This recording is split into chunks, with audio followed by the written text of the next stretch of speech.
বন্ধুসকল, আপোনাৰ জীৱনলৈও এনেকুৱা এটা সময় আহিছে নেকি যেতিয়া আপুনি নিজকে একেবাৰে অকলশৰীয়া অনুভৱ কৰিছে?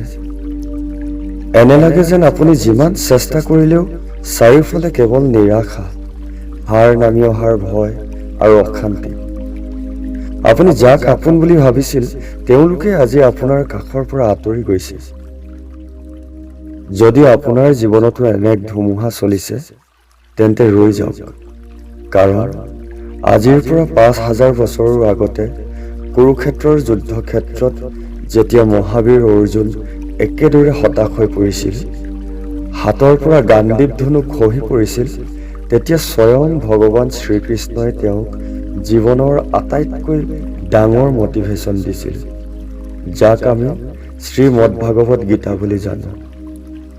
আহকচোন আজি জানো আপোনাৰ জীৱনৰ প্ৰতিটো সমস্যাৰ সমাধান ভগৱানে গীতাত কেনেকৈ দি থৈ গৈছে। আমাৰ আটাইতকৈ ডাঙৰ অশান্তিৰ কাৰণ কি জানেনে? আমি কাম কৰাৰ আগতেই তাৰ ফলাফলক লৈ ইমান চিন্তা কৰোঁ যে ভয়তে আমি কামটো কৰিবই নোৱাৰা হওঁ। এই বিষয়ে গীতাত কৈছে ভগৱানে, কৰ্মণ্যেৱাধিকাৰস্তে মা ফলেষু কদাচন। অৰ্থাৎ, হে মানৱ, তোমাৰ অধিকাৰ কেৱল তোমাৰ কৰ্মৰ ওপৰতহে আছে, তাৰ ফলাফলৰ ওপৰত নাই। আপুনি আজি যি কষ্ট কৰিছে তাক সম্পূৰ্ণ সততাৰে কৰক। ফলাফল কি হ'ব, কাইলৈ কি হ'ব, সেই চিন্তা আপুনি ভগৱানৰ ওপৰত এৰি দিয়ক।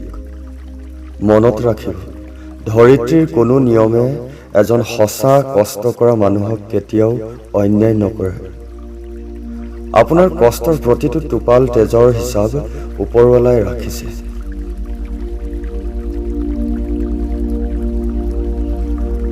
গীতাত এটা ধুনীয়া কথা কোৱা হৈছে, সময় পৰিৱৰ্তনশীল।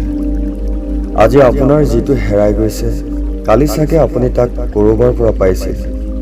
আজি আপুনি যাক নিজৰ বুলি ভাবি কান্দিছে, কালি সি আন কাৰোবাৰ আছিল আৰু ভৱিষ্যতে সি আন কাৰোবাৰ হৈ যাব। যেতিয়া জীৱনলৈ বেয়া সময় আহে, তেতিয়া ভাঙি নপৰিব। আমাৰ শাস্ত্ৰই কয়, ৰাতি যিমানেই গভীৰ নহওক কিয় সূৰ্যোদয় হোৱাটো নিশ্চিত। আজি যদি আপোনাৰ চকুৰ পানী ওলাইছে, তেন্তে বিশ্বাস ৰাখক, ভগৱানে আপোনাৰ জীৱনৰ কিবা এটা ডাঙৰ অধ্যায় সলনি কৰিবলৈ লৈছে। কাৰণ কাঁইট নোহোৱাকৈ গোলাপ ফুল কেতিয়াও নুফুলে। আমাৰ সনাতন ধৰ্মৰ সকলো শাস্ত্ৰৰ এটাই মূল কথা, শৰণাগতি বা সমৰ্পণ। গীতাৰ ৮ অধ্যায়ত ভগৱানে অৰ্জুনক কৈছিল, সৰ্বধৰ্মান পৰিত্যাজ্য মামেকং শৰণং ব্ৰজ, অহং ত্বাং সৰ্বপাপেভ্যো মোক্ষয়িষ্যামি মা শুচঃ। ভগৱানে কৈছে, তুমি সকলো চিন্তা, সকলো ভয় ত্যাগ কৰি কেৱল মোৰ শৰণাপন্ন হোৱা। মই তোমাক সকলো দুখ, সকলো কষ্টৰ পৰা মুক্ত কৰিম। তুমি শোক নকৰিবা। বন্ধুসকল, যেতিয়া আপোনাৰ বুদ্ধি আৰু শক্তিয়ে কাম নকৰা হ'ব, তেতিয়া নিজৰ দুখখিনি আন কাৰোবাৰ আগত প্ৰকাশ কৰি হাঁহিয়াতৰ পাত্ৰী হোৱাতকৈ ভগৱানৰ চৰণত সঁপি দিয়ক। চকুহাল বন্ধ কৰি কওক, হে প্ৰভু, মই মোৰ সৰ্বস্ব তোমাৰ চৰণত দিলোঁ। এতিয়া মোৰ জীৱনৰ নাও চলোৱাৰ দায়িত্ব তোমাৰ।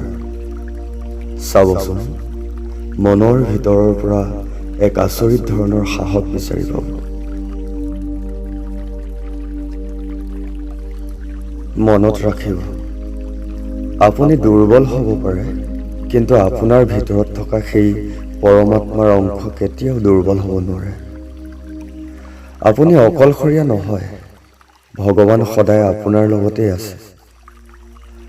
আজিৰ পৰা চিন্তা কৰা বন্ধ কৰক, নিজৰ কৰ্তব্য কৰি যাওক আৰু এটা হাঁহিৰে জীৱনক কওক, যি হৈ গৈছে ভালেই হ'ল, যি হৈ আছে ভাল হৈ আছে, আৰু ভৱিষ্যতে যি হ'ব সেয়াও ভালেই হ'ব। বন্ধুসকল, যদি আজিৰ এই কথাই আপোনাৰ হৃদয় স্পৰ্শ কৰিছে, তেন্তে কমেণ্ট বক্সত এবাৰ ভক্তিৰে লিখক, জয় শ্ৰীকৃষ্ণ। ভিডিঅ'টো আপোনাৰ আপোনজনৰ সৈতে শ্বেয়াৰ কৰিবলৈ নাপাহৰিব। ঈশ্বৰে আপোনাৰ সকলো মংগল কৰক। ধন্যবাদ।